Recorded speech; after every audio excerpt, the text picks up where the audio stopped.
look disapprovingly at the little monkey, and the monkey's working away doing his thing, and he looks up and says, "What, me? Don't look at me. I never touched the pizza." Rob, it's a funny joke.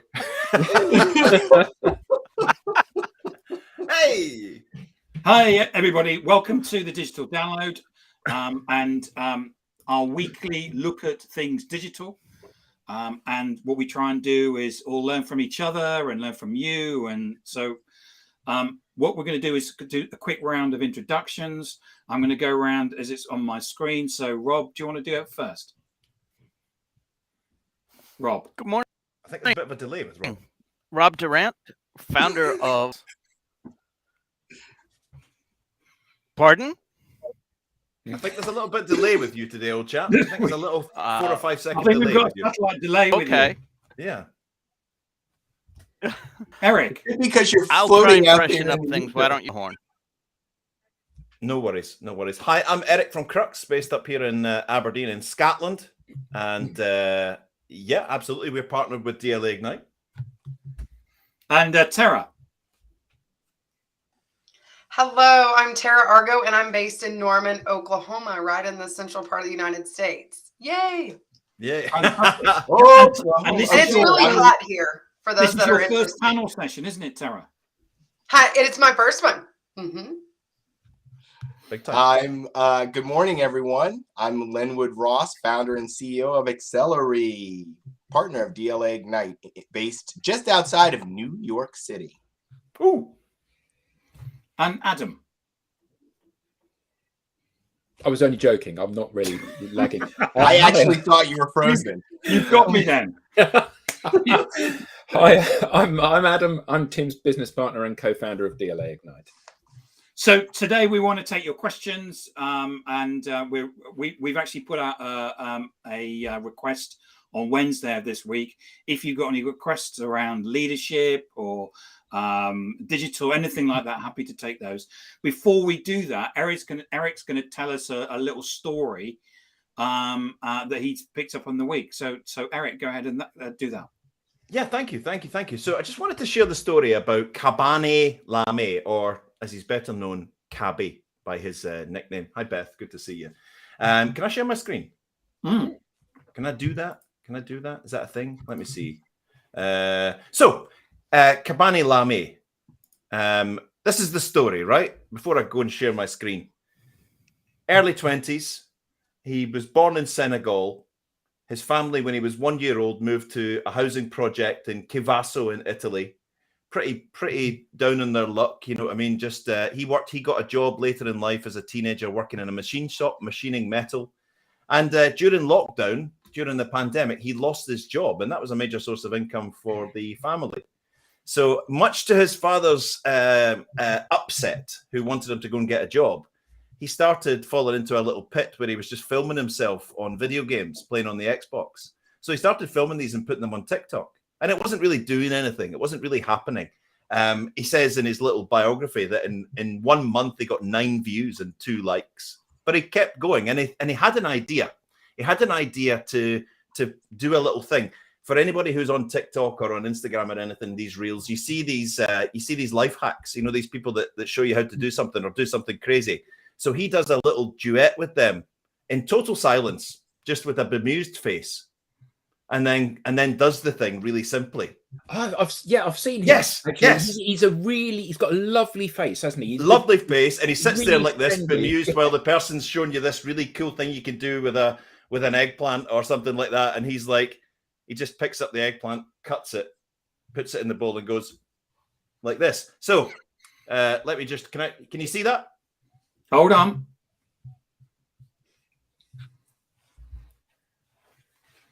We got Yeah, it? we can now. Yeah. Right, so Kabane Lame, known as Kabi, lost his job, everything going badly, started 2 years ago. Now remember, the guy is born in 2000, he's 22 years old, right? He then starts to produce these little TikTok videos that are debunking these supposed life hacks. He now has 146 million followers on TikTok. He's the most followed person on the platform. right? He's got a net worth of $5 million from these videos that he makes. He's in demand all over the world. He gets flown to Venice for the film festival. If I do this, can you see this? Let me see. Can you see that now? Is that changed? Has that changed the screen? Still the wiki page. It's still the wiki page. So let me come out of there. I then. think normally you have to reshare it, Eric. Reshare. Okay, I will do that now. Let me see. So yeah, pull that one off, Tim. You can get rid of that one. Yeah. We'll remove that source. So I'll reshare this one here. This is his actual TikTok page that I'm going to share now. Microsoft Edge tab. So here we go. So I like the fact that Rob's got some post-it notes above his door. exactly. Yeah, it's just That's so my to-do organized. list. This is the guy's TikTok page. You can see videos get 50 million views, 80 million views, hundreds of millions of views, and he does these debunking things that he's showing. I'm going to get rid of this because I want to show you his 4 tips to success for everyone. These are crucial, right? So I'm going to remove that one, and I'm going to put this one up. Khaby Lame's 4 tips to success for anyone. And he's talking specifically to people that are immigrants from other countries, but this works for anyone. I think this is absolute genius from the guy who's the most followed person on the planet on TikTok. So Tim, if you could push that one over.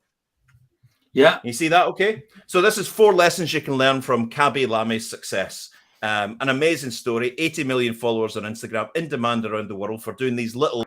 I mean, if I play this, it's as simple as this is what he does. Let me know if it's playing.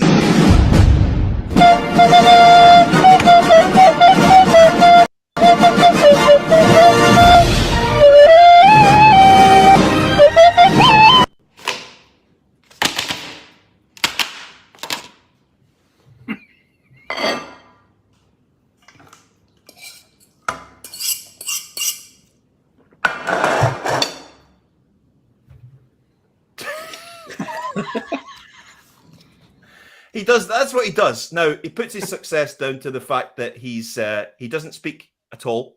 So it goes across the world. Everyone enjoys videos. He speaks Italian and he speaks Senegalese. So these are his 4 tips to success for international students. Simplicity is a vital ingredient to success. There's nothing fancy about what he does. He almost represents authenticity over production.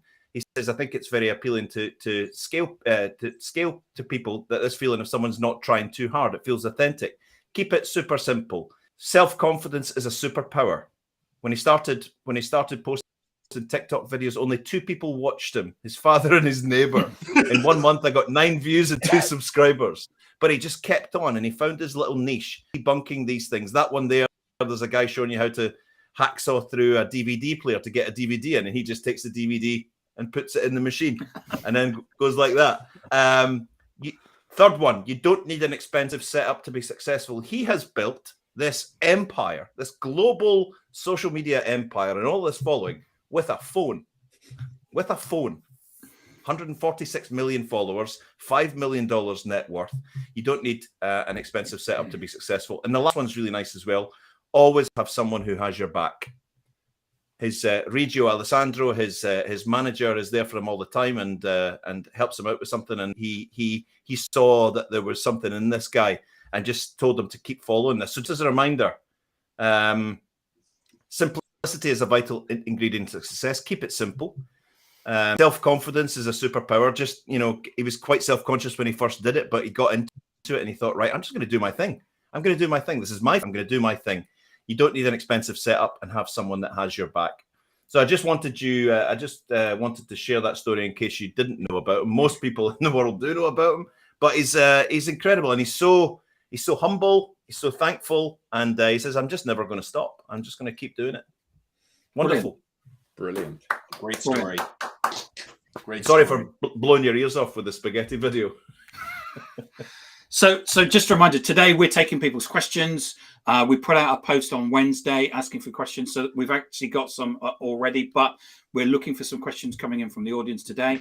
I see that Mark has posted one already, which is interesting. What do you do when most people in leadership roles don't actually understand that they are actually a leader? I don't know if you've got this from, if there's a slight bit of cynicism here, Mark, but anyone like to pick this up? Managing up is difficult, but you need to be very clear on what is expected of you and what you expect from them being the leader that you're reporting to.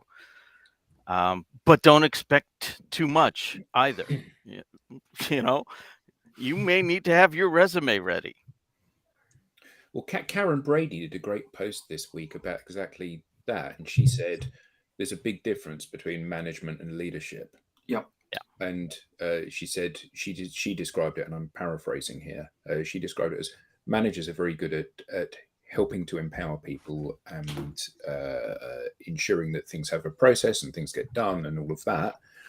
Leadership, she said, you may find that you are the only person that has the vision, and your job as leader is to get other people to follow you to help make that vision a reality. And I think that often the two are confused, aren't they? You know, there are some great leaders out there, but a lot of the people that take those leadership positions are good at doing things, but it's almost as if they're treading water almost. You know, there isn't any real direction of travel. We see that again and again in large organizations where the focus isn't, you know, Apple would be a great example of this. It had incredibly visionary leadership when it had Steve Jobs. And since then, it's been a very well managed, very effective, very profitable company. But actually nothing new's coming out, is it? I've seen it before where the old strength in numbers and the villagers coming together. If it's that bad and there is like an udderless leadership cycle going on, I've seen it where, and it's not going to work in every organization, where a couple of people have got together, garnered a little bit of lobbying and politicizing, and actually gone with a very humble approach to say, can we just have a chat, please? Can we have a chat? And that particular person was flabbergasted because they were a leader that was also a manager. He had manager things to do and was getting lost in the management, the leadership. The company felt udderless, and he didn't realize. And when this group came and said, listen, we're only saying this because we care. We need some leadership around here because the wheels are getting wobbly and there's things falling off the bus, and we need some leadership there. That changed the whole cultural dynamic. It's not going to work everywhere, but I think there is power in actually hitting it head on and going in and sitting down and saying, we're not saying we're all quitting or that you should leave, but we need to do things differently if we're going to survive today. Mm. I've been on boards where we've always had a discussion about leadership or management, and the classic is that people will say, well, the salespeople need to be doing, I don't know, 5 or 10 meetings or whatever it is per week, and so no, we're the leadership team. It's the managers that have to measure whether the salespeople are doing what they're doing. This is about leadership, and there's a big difference in the two. Very much so. And any other questions from the audience, apart from one from Alex, who certainly asked if the Victorian factory manager was going to be taking a. He's always present and present in all of us, but he's very small. He's very small these days. His voice is very quiet. What's that? No, back in your box. Back in your box. For those that don't know, the Victorian factory manager is the persona that Eric sometimes takes on when he goes back in time to what leaders were back in the Victorian times.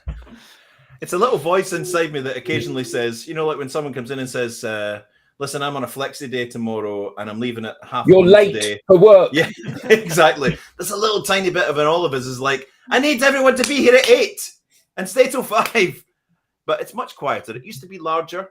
He used to be larger. He used to be standing there with his big Isambard Kingdom Brunel hat on with a stopwatch and a time and motion study. But he's much quieter now. So it used to be half day today, and now it's half day today. Now it's can I come?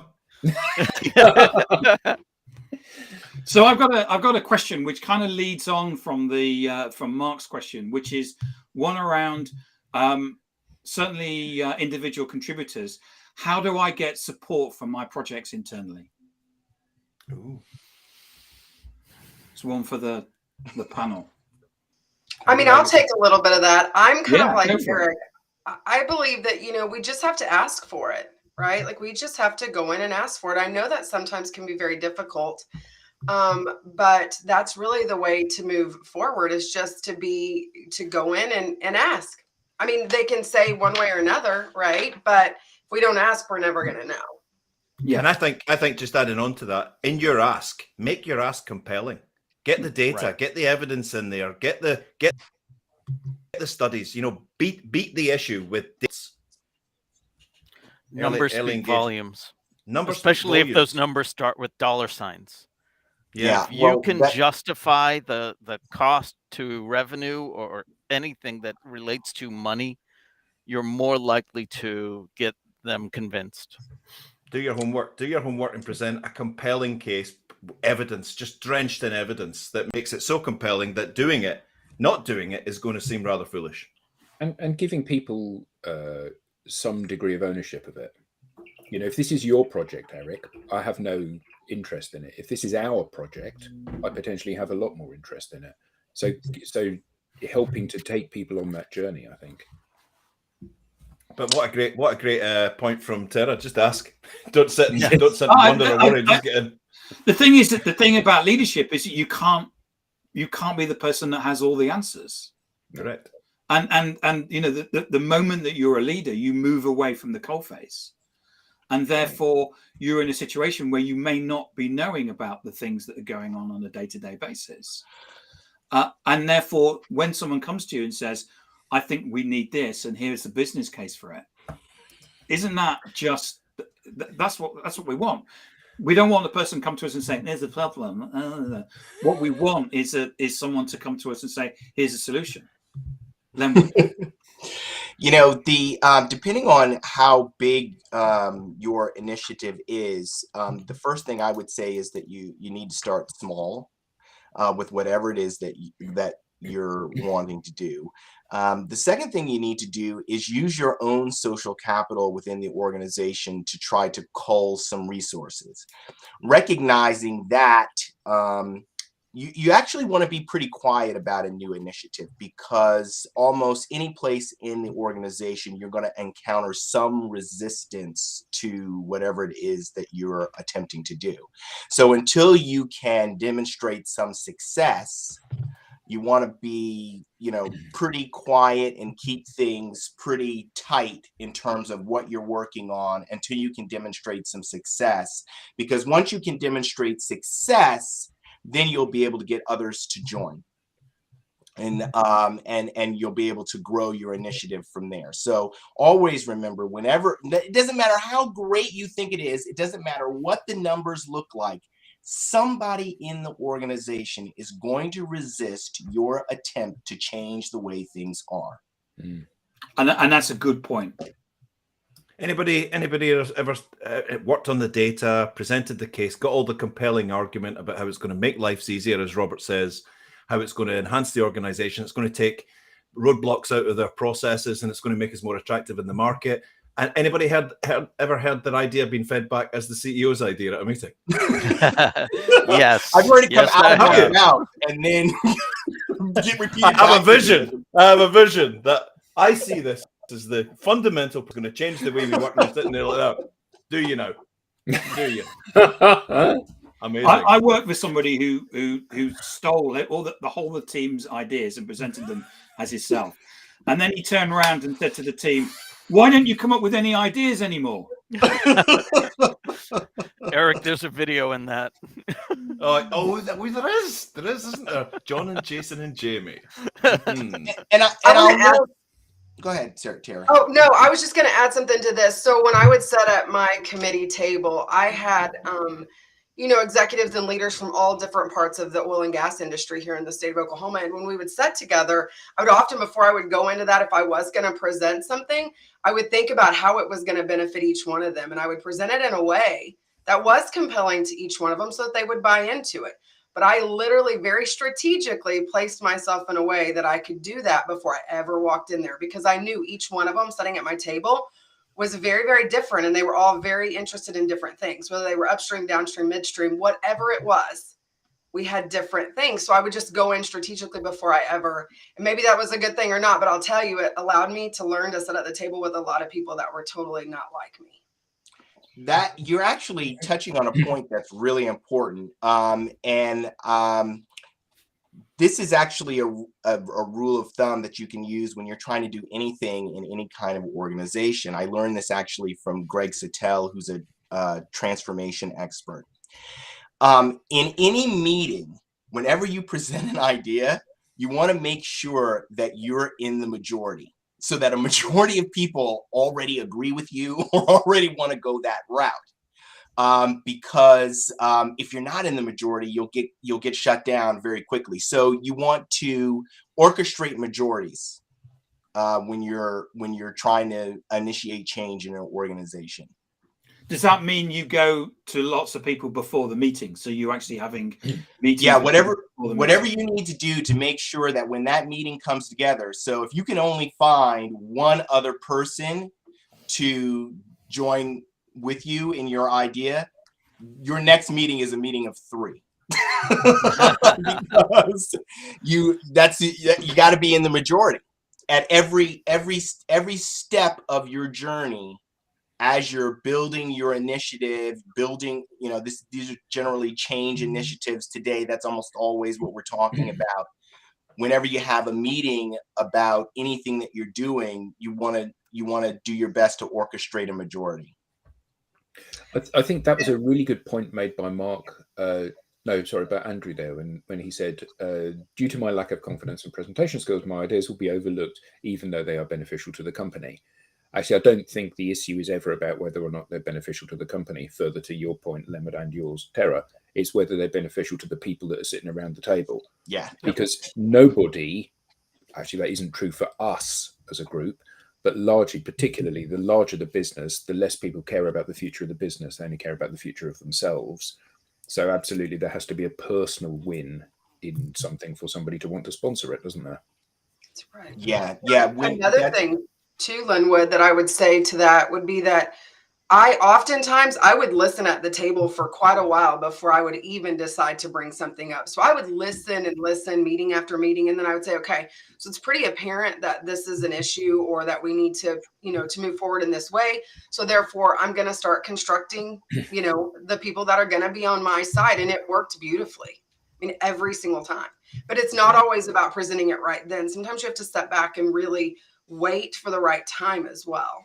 Yeah, you have to be strategic, and they really call it. I'm learning all these things as I'm building my business. These are lots of things that I didn't know before that I'm learning from mentors and advisors about how to execute these change initiatives and what works and what doesn't. But when you're selling, I think most of the people here are in sales, making the person that you're selling to the hero of the story, the hero of the narrative, is going to benefit you tremendously in selling them. Right? Because, if at the end of the day, they're the person that saves the company, they're the person that, basically is the hero, then they're more likely to go along with it. Great answers. Yeah, fantastic. So here's a question for you. Another one that I got in on DM this week is, what's the difference between demand generation and lead generation? That's a cracker. That's a great one. Who wants? I mean, I'm sure everybody has an opinion on that. No. My whole business life in corporate was all outbound. Right, my whole sales life was outbound, trying to get people to.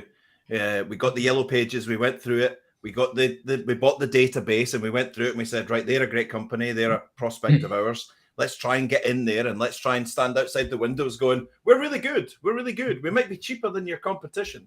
And then to get that meeting was classed as that little lead. So there's a bunch of people there, a database full of names with some leads. They're warm, they're cold, some of them are red hot. The whole demand generation piece just blew my mind because it changed my whole perspective about everything. How do we make all of our prospects out there, even those who don't really know us that well, absolutely want and need to work with us?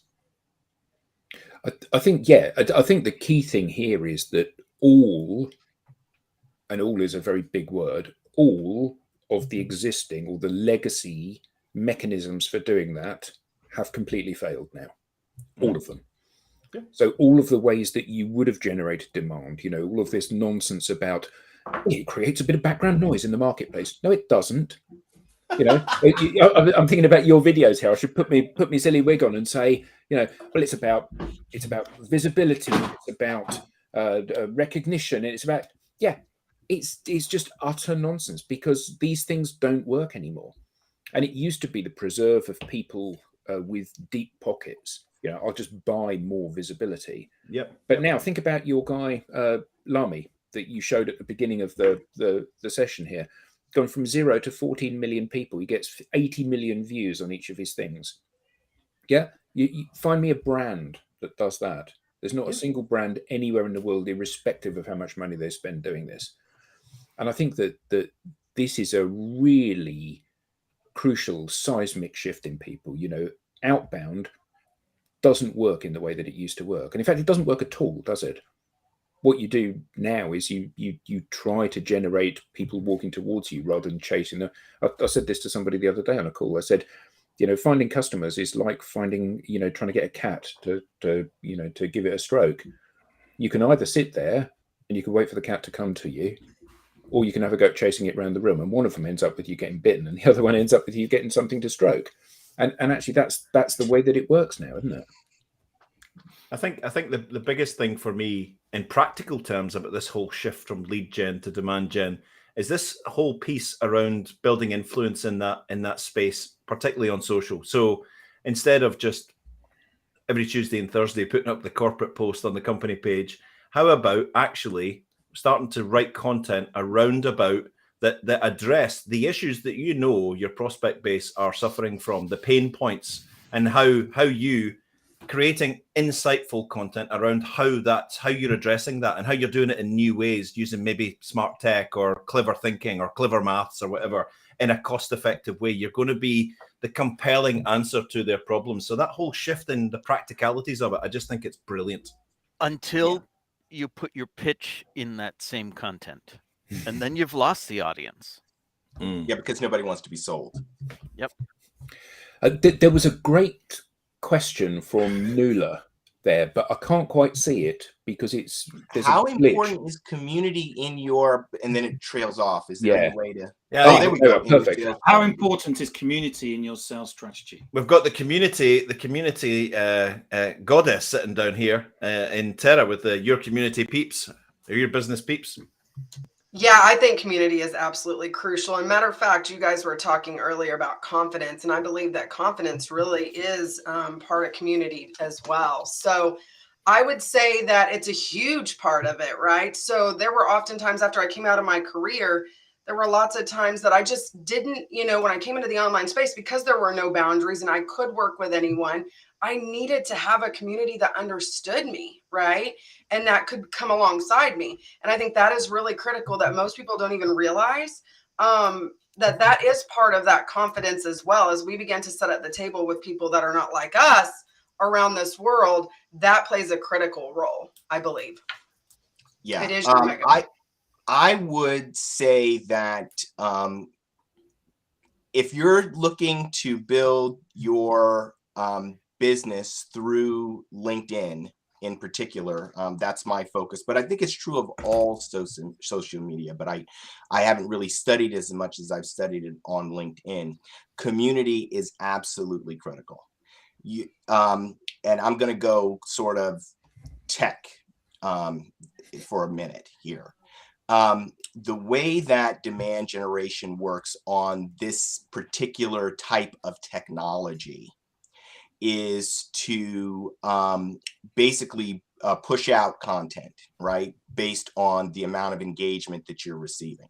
Okay. Now, if you're a person that is trying to get the viral post and you're posting things that aren't particularly useful, it's going to be very challenging for you to build a community around that.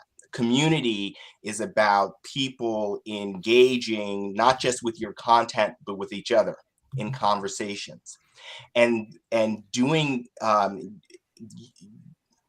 using a particular kind of methodology. Create something called, forgive me for this, create something called a growth loop.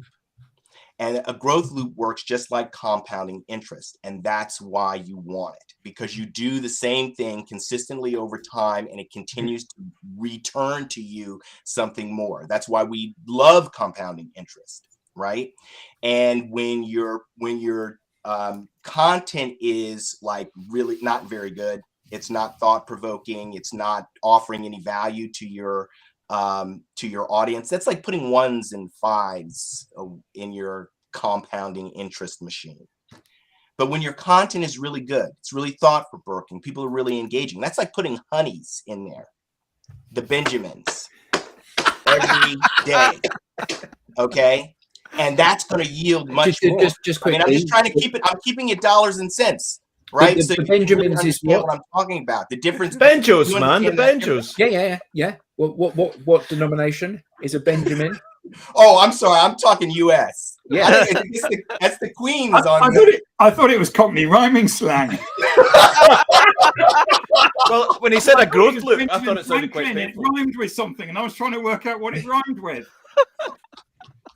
Yes. So Anyway, that's the 10. importance of community. It's tremendously important, and I have looked at. This is really top of mind for me because I'm going out to investors to got to be able to explain this stuff. But I have looked at numerous tools that are used, that are offered out there, whether it's DuckSoup or any number of tools, and none of them accomplishes this growth loop. Because No. you can buy an audience, you have to earn a community. Yeah. You have to earn it. You can buy an audience. We can all do it. We can all go and buy the scraping tool and get woohoo 50,000 followers.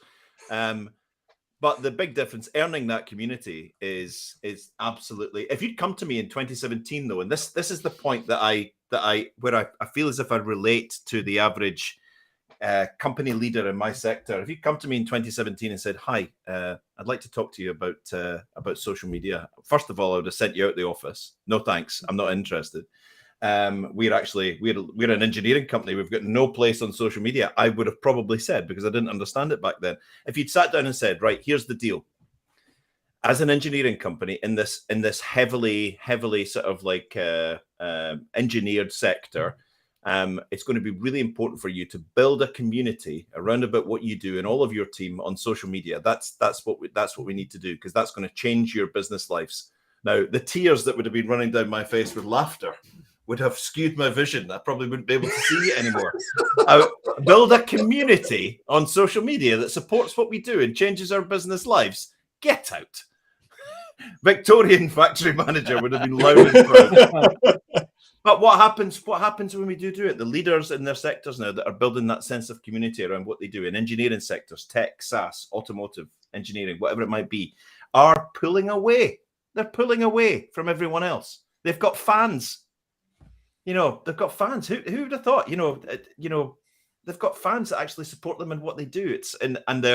That's where the referrals come from, the introductions, the chat, the solutions, the requests for proposal, and the purchase orders are coming out of that community that's growing with them. Love it. Great question. Let's talk about that idea of earning, right, the audience, right, and figuring out the content. Okay, that is so important, and it's often overlooked, because when you're experimenting every day, you're learning, you're understanding what it is that your audience, your prospects, what they want, what matters to them, right? And when you start to see a engagement, when you start to see that response for them, that thing that's coming up from the inside that makes them want to make a comment, now you know you're onto something. And you know, people laugh. I don't think people take me seriously when I talk about it. Kim Kardashian is I shared an article a while back now, maybe it's 6 weeks ago, about how Kim Kardashian became a billionaire. And what she realized with her Instagram was, now she's selling clothes or makeup. Okay. She realized that she had an immediate feedback loop, that she could put something on social media and get back from her customers exactly what color, which style, and throw that into production. And you can relate that to any of your businesses, right? Any of our businesses. We can relate that story. It's amazing. You know, and that is the tremendous, tremendous power of building a community using social media. I don't understand why more executives don't see how powerful this is. But anyway, it's a must. It's a must. Because I don't sell clothes and I don't sell makeup. No, but that's the it works the same way. closed-minded attitude. Of course it does, but you say you can't understand why more executives don't think like that. Eric was that executive in 2017. Yeah, no, he was selling engineering services, not makeup. The reality is that in B2B, the marketing, sales, innovation loop is broken. And the way that you repair that is through social media. So any more questions? Anybody else got any more questions? I've got one for you. I'm just pulling up her post from, I think it was yesterday. I don't know if Jess is online, Jess Flack. Jess put up a post yesterday, and I thought this was really interesting because sometimes I think we talk about, we mention things and maybe don't dissect them as much as we perhaps should. Great point, Vanessa. Absolutely. Absolutely. So Jess Flack posted yesterday, and this is very brave. I want to be an influencer. Right? I want to be an influencer. She said, but not in the way you might think. It's a lovely post. Influencing people to buy products isn't my thing. I don't have that kind of follower clout, but I can influence change, collaboration, and communication. I thought this was excellent. Come to think about it, I bet you can too, or perhaps you already are. And she's asking for support. She wants to be an influencer in change, collaboration, and communication, and she's saying it loud and proud. But my question to my learner colleagues is, one of my favorite words of the moment, what is influence? And to our brilliant community here today, what is your take on influence? Now, Jess is saying, I want to influence, but not in the way, I don't want to be like, selling makeup and sneakers and all of that. And it's not all about a massive follower count and daft selfie content and all of that. She wants to influence people to change, collaborate, and communicate. But what is influence? But we all have influence, don't we? I don't mean we all, people on the call. I mean, everybody does. Whether that's Kim Kardashian and it's 50 million people, or whether it's, your... Should I go and see the latest Top Gun film? Yeah. Or it's your 3-year-old that influences you to buy them another ice cream. Everybody has influence. And actually, I think that the challenge that most people have is that they don't know. And obviously, Jess's comment, absolutely, she's articulating what she wants to be known as being influential for. Most people haven't gone through that thought process. So, I want more followers. Why? I want more influence. Why? What do you want to be famous for? What do you want to be known for? And if you haven't got that lined up, you can't dress yourself and speak in an appropriate manner to generate the influence in the areas that you want. And the reality is, if you've got 1 million followers, but you can't pick them up and send them to your shop, there's no point in having 1 million followers. So you have to be able to mobilize them to take action, either action to spend money with you or action to change, like Jess is looking for, or action to believe something else that they don't currently believe. And I think that's a journey that we're all on. And the idea of building influence is about building that credibility and building that regularity. You're not going to be influential if you publish one thing a month about something which is roughly about what you want to be influential for. You have to say, this is what I'm going for. So I'm going to publish really regularly, really targeted stuff about this topic, so people make the connection in their own mind between what I'm talking about and what I want to be known for. We all have influence, lowercase I. We've all shared, I saw this movie, and that might influence whether or not someone else sees it. Influence, capital I, is the intent to drive a behavior change. Yes. The intent to influence somebody to take the action you want them to take, whether that's for commercial ends or you're looking to drive more energy around a cause, a charity, whatever the case may be. Capital I influence is about intent, really doing influencing intentionally. Or unintentionally. You know, I remember Yeah, that I when suppose. Kylie Jenner, and we used this as a case in one of our talks, when Kylie Jenner said, "I'm so over Snapchat," when they changed their interface and wiped $4 billion off the market capitalization of the company because of that. Now, you might say, Kylie Jenner, what does she know? You know, she's not a business person. You know, she's she's one of these vacuous, pretty people that get sponsored by Louis Vuitton and whatever. Well, if Just I like in my yourself, sorry, just like yourself. very kind of you to say so. Sponsored by Superdry. That's closer to the mark than you would know. But my point is that all of us together, aggregated, our entire lives, we will not have as much influence on commerce as that one comment that she tweeted. Indeed. And I think that's the point here. The point is that the proof of the pudding is in the eating. People set themselves up as being influential, but they haven't created enough traction to actually be able to get people to change their behaviors. And like you said, whether that's changing behavior to come and spend money with you, or to do something differently or act differently, that's where the art comes, isn't it? And just a side note to one of our listeners today, Suzanne Todd, you've got more influence than you'll ever believe. And keep doing what you're doing. You're doing a great job. Absolutely. And lots of people are listening and lots of people are watching. Absolutely. But don't you just love how this whole influence thing is getting down to the very, like, this? It used to be people influenced you to go and, go on a particular holiday or go to a particular show or whatever. But I love the way it's actually down in the finer wires of our lives. If Tara goes to book an Uber or a Lyft and she looks on the cars and one review says, this guy's really good, he gives away cold water and mints and he's a really safe driver. And the other one says, well, this guy's a bit smelly and he drives too fast and his car's a bit sort of broken and banged up. I'm going to be influenced to go with the other guy. But that's people and humans that have influenced me to do that. If I go to a new city or a town and I look at a total stranger has influenced you, yes. Total stranger and a group of comments from the world are now influencing my decision. If I go to book an apartment in a new city and one says, I think the spy cams in this one, there's just something weird about this apartment on Airbnb, or the other one is absolutely fantastic, it's close to town, it's really safe, the owners are great, I'm influenced in my decision. This whole thing about influence and through social media and through social support, the ability now to influence other human beings' decisions is, even Netflix influences me. Hi, Eric. Welcome back. People in your area are watching this. Do you want to watch the same thing? Oh, yeah, I'll watch the same thing as everyone else. Yeah. This is, one of the things that,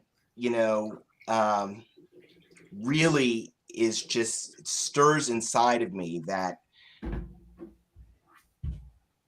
motivates me on a daily basis, right? Is this idea that for so long, so many people have been sleepwalking through life because they feel powerless to do anything, to change anything around them. But today, because of social media, with some commitment and a desire to make a change, a willingness to learn and grow, you can make a difference. You can make a difference. Like Larry, the Uber driver, he made an impression on Vanessa, didn't he? He really did. Yeah. Yeah, and that's unfortunate for Larry. But anyway, so that's what I would say, to people. And Lynn, and actually to say that though, I would even say that some people don't know that other things exist. Hence what happened to me, right? So I grew up in rural Oklahoma. I had no idea that this online space existed. Then I discovered it at the beginning of the pandemic, and I thought, oh my gosh, you mean I can work with anyone? There's zero boundaries. This is the most incredible thing I've ever experienced. But growing up, you're taught to go to college, get a degree, work in corporate America, like that's life. And I was at the point that I was like, this can't be all there is to life. But so many people, they've never been exposed to something, they're never going to try it, right? So Right. I Well, did that in Oklahoma a lot for kids. I said, the more I can expose them to stuff, the better their chances are, right? This is the thing, you know, there's a sea change has occurred as a result of this to technology. So, you know, I grew up the exact same way, thinking that you had to go this certain route and do this certain thing, and you weren't, or otherwise you wouldn't get exposed. Because I've always wanted to deal internationally. And, you know, when I was coming up, the, you know, way to do that is you had to become like an international lawyer, or you had to do, you know, that would be kind of the only way that you could get to. But, you know, in the last couple of years, you know, my international exposure has, you know, I mean, I don't even know what the statistics are. So you can do that today. So what we have to do now is really evangelize. We have to get out there and let people know, tell them, show them, so that they can kind of come out of it. I mean, I think that social media and remote work, I'm speaking for the United States. I don't know that much about what's going all around, but it just might save this country. It just might save this country, because people in the middle have been lost. But That sounded like a Gordon Gekko speech there. yeah, It did. Lenwood, did you adhere to the only 2 coffees for Lenwood before the download rule? Did you, truthfully? Did you have that third one? Well, you know, we got onto what, and then I got up on my soapbox. Brilliant. So I get there's a question here that I've had about influence, which is kind of similar to this, which is, our competitors are building influence within our prospect based on social. We are not. How do we turn that around? A deep and meaningful conversation to start with. Proper in the room, sit down, some hard mirror gazing, and some proper warts and all chats with the management team and the leaders in the business. So right. Without buy-in, everything else after that is useless without buy-in. Yeah, totally. So let's say they get that buy-in. What's the next step?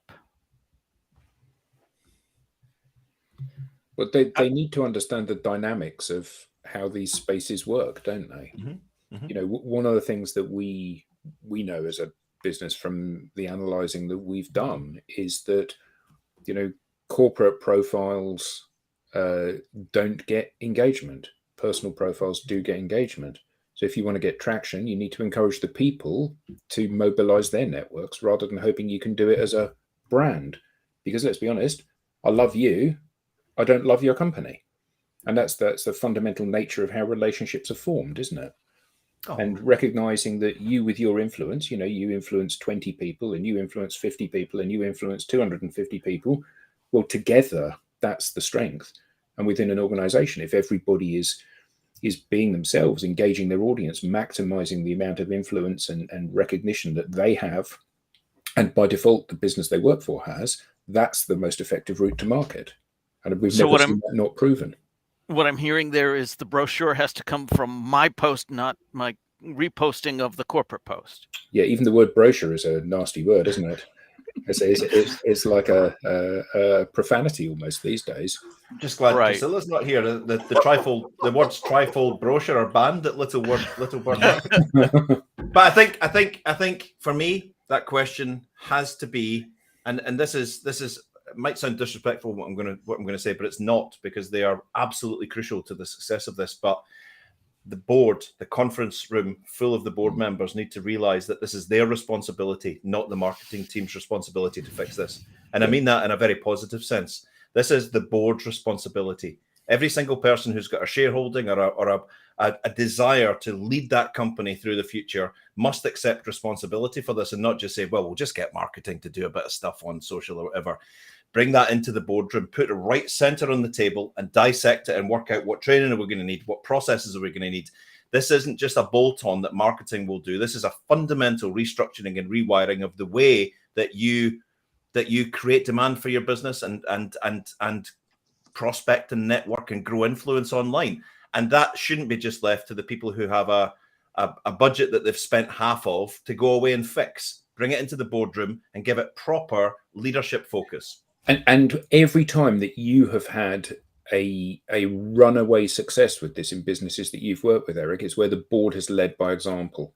100%. You know, people, you know, it's like when you're trying to teach a child something, you know, they follow the example that they see. You know, Correct. so telling them not to do something if you're doing it simply doesn't work. And it's a recognition for everybody within a business that this is about you doing things differently. That's you doing things differently, not you doing it. Every person has a role to play in this. So I think that question, which I think was our competitors are building influence in our prospect base, what should we do about it, is first of all, take that as seriously as our business is failing and our competitors are wiping the floor with us, because that's what that means. Yeah. That's what that means. We are being left behind. We are becoming irrelevant. That's that serious. It is that serious, yes. Yeah. That comment by Bill, Very profound. That comment is, I mean, it could not be. And we see this happening today. We see CEOs, they don't even realize it, how they're showing themselves on social media by tweeting these ridiculous statements about things like, or even like Mitch McConnell in the United States saying like, well, as soon as the recession hits and people start losing their jobs, then we'll be able to get them back in the office. That is the mentality. Did he not say it like that? You'll be coming, you know, CEOs saying you'll be coming back, you'll be groveling back to us for your jobs when the, you know, and Wow. I actually responded to a CEO who said that yesterday on Twitter, and I just said, I doubt it. Well, that was a much nicer way. It was a much nicer thing to say, wasn't it, than "Are you an idiot?" Yeah. Yeah. Times have changed dramatically, and the organizations that stop, you know, for lack of a better way of saying it, objectifying their employees as a means to an end, which is filling their pockets. I once worked for an organization, really quickly, I know we're running out of time, where there was an issue with the culture. It was becoming rather toxic, and there was a them and us thing, and there was them and us and them and us and them and us, multiple them and us. It was just falling apart. And the CEO came up with a great idea at the board meeting that we should write a procedure for fun. Got the quality department in to start writing a procedure for fun. We're going to define fun, and we're going to program it in, and we're going to write a procedure for fun, and people will laugh. Eric, I'm looking And have a good time. I'm looking at my spreadsheet here, Eric, and I see that you're down on smiles this week. Can we address that in the review? If I do please? 5 now, can I stay? You got to Having get a those great smiles time. up. Get those Get the smiles smiles up. up. I might not have smiled enough, but I'm sitting here as a project manager dressed as a clown because it's Clown Tuesday. Yeah. There's cake in the break room. Yay!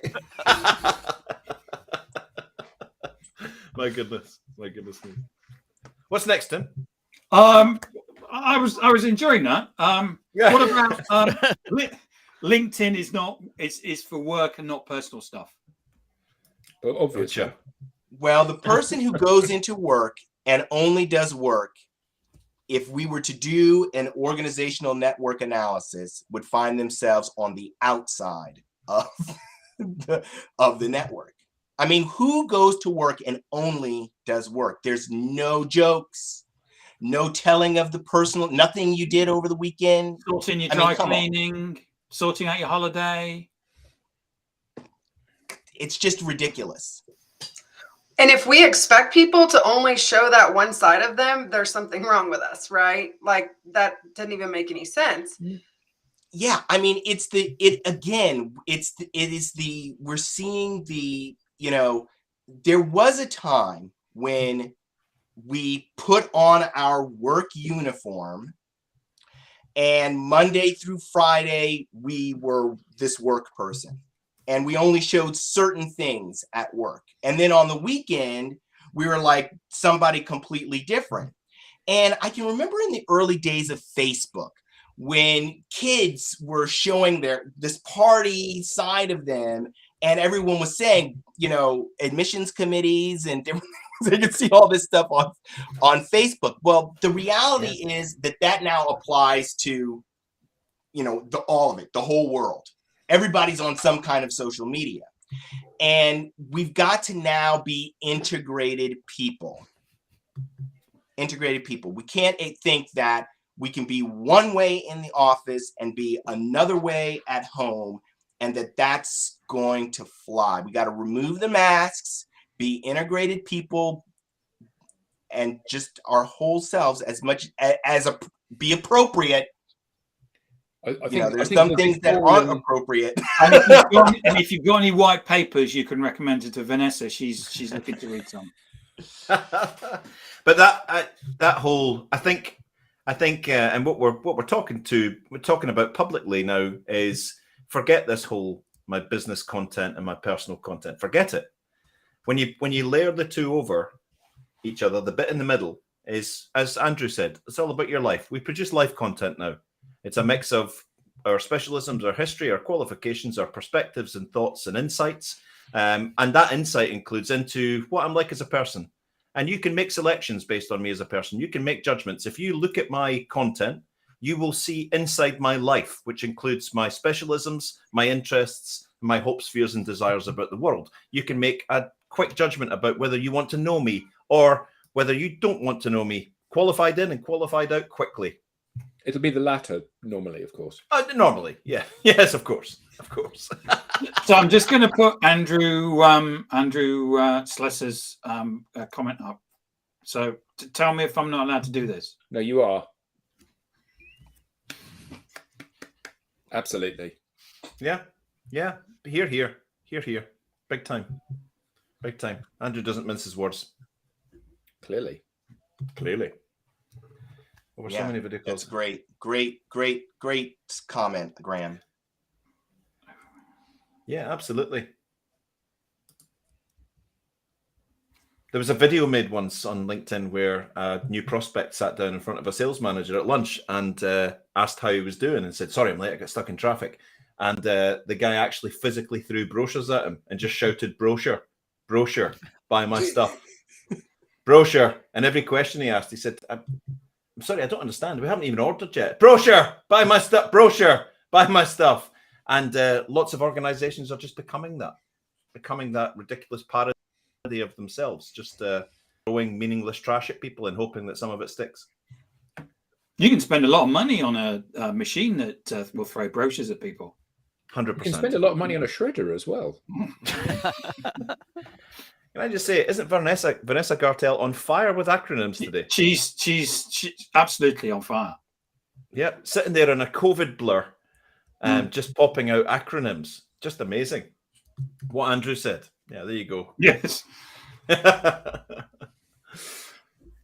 Fantastic. Any other final comments? What are you doing this weekend? Or I'm going to see Heaven 17 tonight. Oh, nice. Temptation. There's that influence. Yeah, and the Christians, Heaven 17 and the Christians, which is not anything to do with the church, I would say. They are a good band, the Christians. Oh, fabulous. Not heard them for years. Yeah, Isn't that a Jimi Hendrix song that Vanessa's COVID haze. Oh, it's COVID haze. Yeah. Going through my brain. Absolutely. What was Hooverville? In Hooverville was a big Christmas song, wasn't it? Yeah, brilliant, fantastic. Yeah. Cheers, Rob. I think it's we're coming to the end. Thanks for all the questions. It's been fantastic today. Fabulous. Loads and loads of comments. Loads and loads of suggestions. The debate's been fantastic. I've really loved it today. And we're going to be here next week. Thanks, everyone. It's been a all right. Have a great weekend, everyone. Thanks, everybody. Bye. Take care.